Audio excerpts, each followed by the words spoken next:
오늘은 잠언 1장 10절에서 15절 말씀을 가지고 악인과 동행하지 말라 라는 제목으로 은혜를 나누겠습니다. 세상에는 항상 선과 악이 공존하고 있습니다. 무엇보다 악이 무섭게 번져나가서 세상을 소돔과 고모라 성처럼 타락시키고 있습니다. 우리 기독교 신앙인들은 선을 창조하는 사명을 부여받은 사람들입니다. 복음의 능력으로 악의 세력을 막아내고 성령의 능력을 힘입어서 선을 창조하면서 살아야 합니다. 오늘 본문 성경에는 악한 자에 대한 이야기가 나오고 있습니다. 악한 자란 하나님의 뜻에 벗어나서 자기 마음대로 행동하는 인간들을 가리킵니다. 그들은 생각과 행동이 악하여 많은 사람에게 상처와 피해를 입히는 자들입니다. 13절에 우리가 온갖 보화를 얻으며 빼앗은 것으로 우리 집에 채우리니 라고 했습니다. 수고와 노력은 하지 않고 쉽게 재물을 모으려는 자들입니다. 강도짓하고 사기치고 거짓된 방법으로 돈을 얻으려는 자들입니다. 11절 말씀을 보면 그들은 우리가 가만히 엎드렸다가 사람의 피를 흘리자라고 합니다. 남의 눈을 피하여 은밀하게 행동하려는 것은 남을 속이고 해치려는 불안당 같은 인간들입니다. 자신이 양심상 떳떳하면 사람들 앞에 당당히 나오는 것입니다. 그러나 그들은 불의한 짓을 하려 하기에 숨어서 행동하며 사람들을 해치려 하는 것입니다. 11절 하반절과 12절을 보면 죄 없는 자를 까닭없이 숨어 기다리다가 스월같이 그들을 산채로 삼키며 통으로 삼키자라고 제의합니다. 그들은 죄 없는 자, 정직하게 사는 자, 의롭게 사는 자를 미워하는 불량자들입니다. 그들은 다른 사람의 생명을 해치고 사업과 가정을 파괴시키려 하고 인격과 명예를 짓밟으려 하는 자들입니다.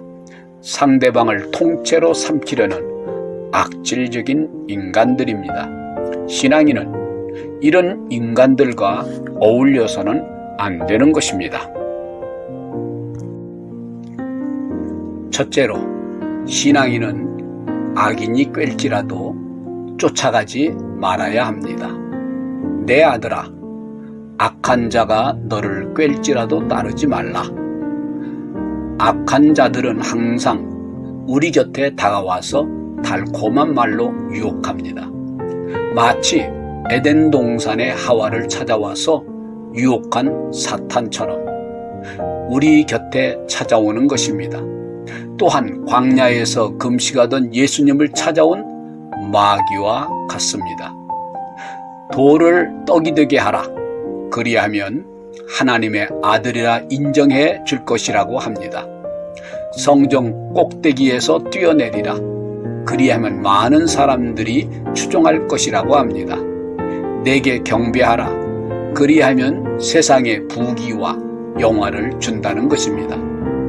악한 인간들은 우리 곁에 와서 갖가지 달콤한 유혹의 말로 제의하는 것입니다. 우리는 예수님처럼 사탄의 유혹의 말을 단호하게 물리치고 거절해야만 합니다. 악한 자들의 꾀을 쫓지 말라고 했습니다. 쫓지 말라는 말은 동의하지 말라 또는 그들이 요구하는 대로 하고자 하지 말라는 뜻입니다. 유혹의 말을 듣고 조금이라도 동조하거나 하고 싶어하는 마음의 표시와 반응을 보이지 말라는 것입니다. 하와를 보십시오. 사탄의 유혹의 말에 동의하여 반응하자 선악을 알게 하는 열매를 보는 시선이 달라지는 놀라운 현상이 일어났습니다. 열매가 얼마나 먹음직스럽게 보이는지요. 또한 지혜롭게 할 만큼 얼마나 탐스럽게 보이는지요. 그리하여 하나님의 말씀을 까맣게 망각하고 선악과를 따먹는 불순종을 범하고 말았던 것입니다. 브램플이란 분은 악의 유혹의 유일한 대답은 노라는 것밖에 없다라고 말했습니다. 그렇습니다. 미스 사탄이 하는 말에 우리는 노밖에 없는 것입니다. 둘째로, 신앙인은 악인과 함께 길에 다니지 말아야 합니다. 내 아들아, 그들과 함께 길에 다니지 말라. 악한 자들과 함께 그들이 가는 길에 다니지 말라는 것은 악한 자들의 사상, 그들의 삶의 방식, 그들의 행동을 따라서 동행하지 말라는 것입니다. 길을 동행한다는 것은 그들의 일에 동참한다는 말이며 그들의 사상과 행동에 물드는 지름길이기 때문입니다. 사사 삼손을 보십시오. 블레셋 땅의 술집을 기웃거리다가 데릴라라는 블레셋 여인과 어울려 사랑에 빠져버리고 말았습니다. 그 결과 하나님의 말씀도 어기게 되었고 자신에게 주어진 사명도 망각하여 제대로 감당하지 못하는 불행한 사사가 되어버리고 말았습니다. 유다왕 여호사밧을 보십시오. 북이스라엘의 악한 왕 아합과 어울리기 시작했습니다. 그리하여 혼인관계를 맺고 아달랴라는 여인을 며느리로 들였는데 나중에 집안과 나라를 망존하게 만들어버리고 말았습니다. 그리고 아합 왕과 연합하여 전쟁에 나갔다가 주랭랑을 치며 도망가는 부끄러움을 당하였고 선지자에게 책망까지 들었던 것입니다. 시편 1편에서는 복 있는 사람은 악인들의 꾀를 쫓지 아니하며 죄인들의 길에 서지 아니하며 오만한 자들의 자리에 앉지 아니한다고 했습니다. 신앙인은 다음의 시조를 음미해 볼 필요가 있습니다. 까마귀 노는 곳에 백로야 가지 말라. 쉬고 흰 깃에 검은 때 물 묻힐세라. 진실로 검은 때 묻히면 씻을 길이 없으리라. 신앙인은 주를 깨끗한 마음으로 부르는 자들과 함께 의와 믿음과 화평을 따르면서 어울려야 하는 것입니다.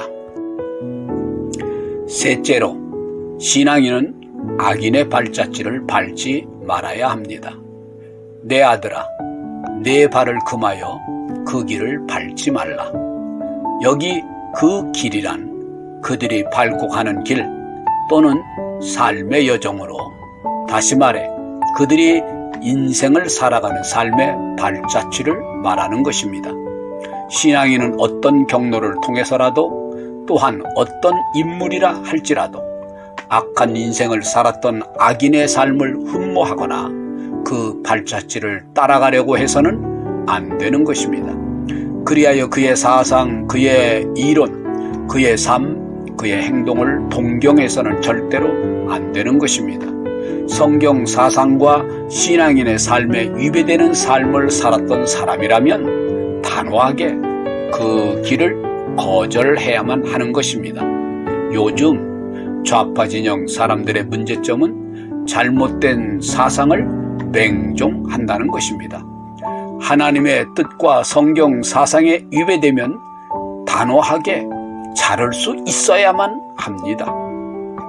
그런데 기독교인들 가운데서도 잘못된 이론에 사로잡혀 분별하지 못하고 추종하는 인간들이 있습니다. 내가 어떤 인생길을 가느냐, 누구의 삶을 본받느냐가 대단히 중요한 것입니다. 우리 기독교 신앙인들은 예수 그리스도의 발자취를 따라가야 할 사람들입니다. 오직 예수 그리스도의 정신, 그의 인품, 그의 삶의 방식, 그의 삶의 목적, 그의 사역을 본받아서 그리스도화 되어야 하는 것입니다. 그리고 그리스도를 본받는 삶을 살았던 인물들을 표본으로 삼고 본받으면서 살아가야 하는 것입니다. 그리하여 세상에서 그리스도의 향기를 풍기며 그리스도의 행동과 사역을 보여주어 그리스도의 뜻을 세상에서 성취해 내어야만 합니다. 신앙인은 어떤 종류일지라도 도둑질하는 자와 남에게 상처 주는 자, 그리고 악을 행하는 자들과는 어울리지 말아야 합니다. 또한 그 사상과 이론, 행실을 본받지 말아야 합니다. 신앙인은 이 땅에서 선을 창조하며 살아야 할 사명자라는 것을 잊지 말아야 합니다.